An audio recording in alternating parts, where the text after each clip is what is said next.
Il y a quelques habitudes que nous faisons inconsciemment, mais qui diminuent fortement notre confiance.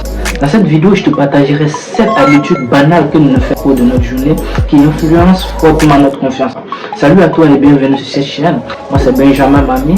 Si tu es tombé sur cette vidéo, je dirais que c'est un coup de chance. Parce que dans cette vidéo, je te partagerai 7 habitudes très banales que nous faisons au cours de notre journée qui diminuent fortement notre confiance en nous. Avant d'aller plus loin, je me suis fixé pour objectif d'avoir 1000 abonnés. Si tu n'es pas encore abonné, n'hésite pas à le faire pour me soutenir. Cela me fera énormément plaisir. Sans plus tarder, plongeons dans le vif du sujet. Voici la première habitude qui détruit notre confiance. Nous le faisons tous. Il s'agit de la comparaison. On peut rester à scroller et on voit le succès d'une autre personne. Et automatiquement, on se sent moins. Le truc est que tu es en train de regarder la vitrine d'autres personnes. Tu ne sais pas ce qui se passe en coulisses. Tu ne sais pas ce qu'ils traversent. Tu ne connais pas leurs difficultés. Et automatiquement, tu renvoies cette vitrine à ta propre vie. Résultat, tu te dis que tu es en train de stagner. La chose la plus dingue avec cela est que plus tu es en train de te comparer aux autres, moins tu avances. Et cela influence fortement ta confiance. La comparaison est l'une des choses les plus toxiques de notre monde actuel. Se comparer différemment. Mais de nos jours, cette comparaison est devenue tellement brutale que les gens sont forcés ou obligés d'afficher une certaine vie qui n'est pas propre en eux. Et si toi, tu te réfères de cela pour te dire que tu n'avances pas, cela diminuera forcément ta confiance en soi. Ici, il est question de savoir que cette belle vie que les gens sont en train d'exhiber sur les réseaux sociaux ont forcément une faille. Arrête de te comparer parce que ce que les gens affichent sur les réseaux sociaux n'est pas forcément ce qu'ils vivent dans la réalité. Deuxième habitude qui diminue ta confiance, c'est d'attendre la validation extérieure. Laisse-moi te dire une vérité. Si tu attends que quelqu'un te dise que c'est bien, avant de commencer, tu attendras toute ta vie. Parce que si tu as besoin de l'avis des gens pour exister, si tu as besoin de la validation des gens pour exister, je t'assure que tu ne vas rien réaliser. Parce que des fois, les gens, ils sont méchants. Ils ne veulent pas forcément te voir réussir. Si toi, c'est cette validation-là que tu attends, c'est le feu vert des gens que tu attends avant de te lancer dans telle ou telle chose que tu veux faire, je t'assure que tu attendras. Et il y a ce type de personnes, tant qu'on ne les dit pas, il faut commencer, ils ne commencent pas. Tant qu'on ne dit pas, c'est bien ce que tu es en train de faire, ils ne réalisent pas que ce qu'ils sont en train de faire, c'est déjà une bonne chose. Si tu fais partie de ce type de personnes, il va falloir forcément que tu changes de paradigme. Parce que cela influence ta confiance. Voici la vérité crue. Si tu as toujours besoin de l'avis des gens ou de la validation des gens avant de faire telle ou telle chose, même tes propres intuitions ou ta propre réflexion sera limitée ou ça ne sera pas pris en compte. Si tu es dans ce cercle, tu attendras toujours que Paul ou Pierre viennent te dire que ce que tu es en train de faire, c'est une bonne chose ou ça ne l'est pas. Et laisse-moi te dire une vérité. La vie des gens influence fortement ta confiance. Voici le schéma. Plus tu prends en compte l'opinion des gens, moins ton opinion compte vraiment. Et pour finir, ces gens auront forcément une influence sur toi. Un exemple tout bête. Si Cristiano Ronaldo avait besoin toujours de l'avis de son coach ou de ses coéquipiers avant de tirer pour marquer un but, il attendait tout ça. Parfois, des personnes que nous croyons et nous voyons comme des amis ne le sont pas vraiment ou ne veulent pas forcément notre bien. Donc, arrête d'attendre toujours l'approbation des gens avant d'agir. Parce que si tu dépends de l'approbation des autres, ta confiance aussi dépendra de la vie des autres. Voici le troisième habitude qui influence ta confiance en soi. C'est le fait de se parler mal. Ce que tu dois retenir est que tes mots construisent ton identité. Si tu te répètes les phrases du genre je suis une personne nulle, tu vas commencer à agir comme si tu étais une personne nulle. Une prophétie autoréalisatrice. Si tu te dis que bon, moi je suis nul dans tout ce que je fais, tu vas commencer à penser comme si tu étais une personne nulle. C'est tellement réaliste. Je te donne un exemple tout bête. Lorsqu'on avait des exposés à faire, j'avais certains de mes camarades qui se disaient, tu sais Benjamin, moi je ne suis pas un bon exposant. Et le fait de se dire qu'ils n'étaient pas de bons exposants, le mettaient directement en pratique lorsqu'ils étaient devant les gens, ils exposaient très mal. Parce que ce que tu dis vient de ta pensée. Et Bouddha nous dit que de même que l'homme suit le corps, tel on pense, tel on devient. Si tu penses que tu n'es pas une bonne personne, tu vas forcément agir comme si tu n'étais pas une bonne personne, même si c'était le contraire. Donc arrête de te dire des mauvaises choses, parce que cela influence fortement ta confiance. Au contraire, dis-toi que tu es une bonne personne, dis-toi que tu es une personne riche, parce que c'est en disant ce qu'on pense qu'on finit par devenir ce qu'on affirme être. Donc la troisième habitude qui influence ta confiance, c'est le fait de te parler mal. Parle-toi bien, dis-toi des bonnes choses, parce que personne d'autre ne viendra te dire ces bonnes choses à ta place.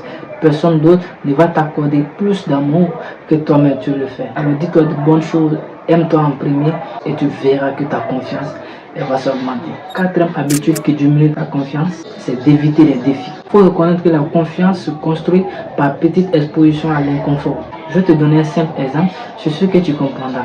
Moi, au début, en licence 1, et voire même en licence 2, j'avais du mal à exposer. Même maintenant, j'ai du mal à exposer lorsque je ne me prépare pas conséquemment. Et cela m'influençait fortement. Parce qu'avant, je me disais qu'il faut apprendre à bien exposer et après aller devant les gens pour exposer. Et pourtant, le schéma est totalement différent. Il faut faire de petits pas chaque jour. Il faut faire des exposés chaque jour pour être un bon exposant. Et depuis que j'ai compris la méthode, lorsqu'on parle d'exposer, je figure toujours parmi la liste des exposants. Non pas parce que je suis intelligent ou je suis meilleur, non, parce que je me suis efforcé à faire de petits pas, à aller vers l'adversité.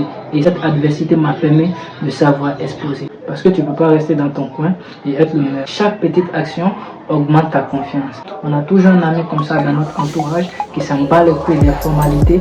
Lui, il bondit à chaque fois sur des occasions. Et si toi aussi tu veux être ce type de personne, arrête de fuir les défis. Fais des phrases. Peu importe le résultat, tu vas au moins essayer. Et le fait d'ailleurs d'essayer va augmenter ta confiance. Maintenant, voici l'habitude.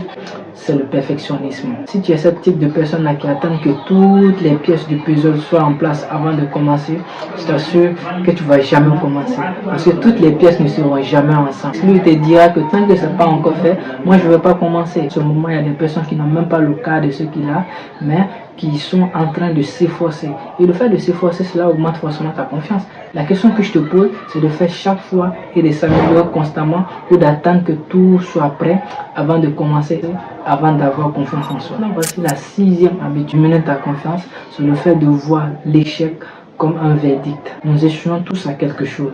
Et si tu es ce type de personne-là qui prend l'échec personnellement, tu ne vas pas avancer. Tu vas diminuer en confiance. Parce que l'échec est là pour nous montrer là où ça ne va pas, où ça ne marche pas encore, où nous devons ajuster.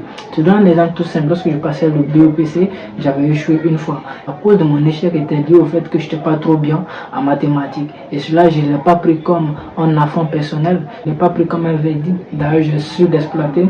Et cela est devenu pour moi un atout. Pour moi, d'ailleurs, un atout. Parce que même au lycée, j'ai eu à faire des séries mathématiques. Tellement que j'étais maintenant bien en mathématiques.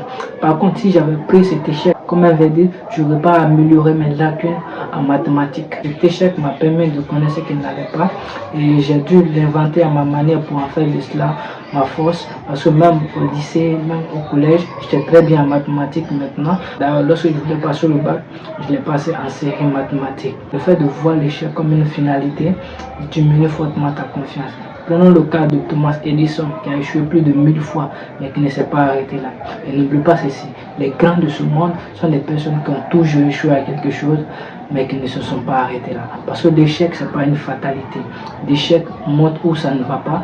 L'échec montre ce que tu dois améliorer. Et en t'améliorant constamment, cela augmente forcément ta confiance en toi. Surtout n'oublie pas ceci, tout le monde échoue à quelque chose. La 7e habitude qui diminue ta confiance.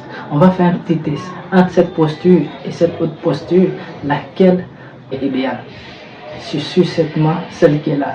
Donc la 4e habitude qui diminue ta confiance, c'est le fait de négliger ton corps. Prendre soin de son corps, c'est de contrôler ce qu'on mange, contrôler son sommeil.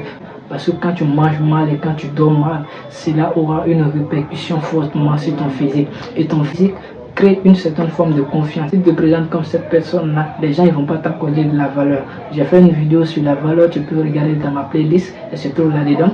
Les gens ne vont pas t'accorder de la valeur. La valeur que les gens nous accordent, cette valeur nous crée une certaine forme de confiance. Lorsque je suis bien vu, lorsque je suis bien aperçu, lorsque on m'accorde assez de valeur, j'aurai fortement confiance en moi. Par contre, si c'est le contraire, si on ne m'accorde aucune valeur, si personne ne me regarde, si personne ne me voit réellement, peut-être je peux me dire que quelque chose cloche sur moi et peut diminuer ma confiance aussi. Prends soin de ton corps parce que cela influence ta confiance en toi. Et crois-moi, j'en suis sûr, ta posture, la façon de te présenter physiquement influence fortement ta confiance. En résumé, voici les 7 habitudes qui diminuent ta confiance en toi. 1. Te comparer aux autres. 2. Attendre la validation des autres. 3. Le fait de ne pas prendre soin de son corps. 4. Attendre que tout soit parfait avant de commencer. 5. Voir l'échec comme un verdict, comme un résultat final. 6. Se parler très mal. Et 7. Éviter les défis.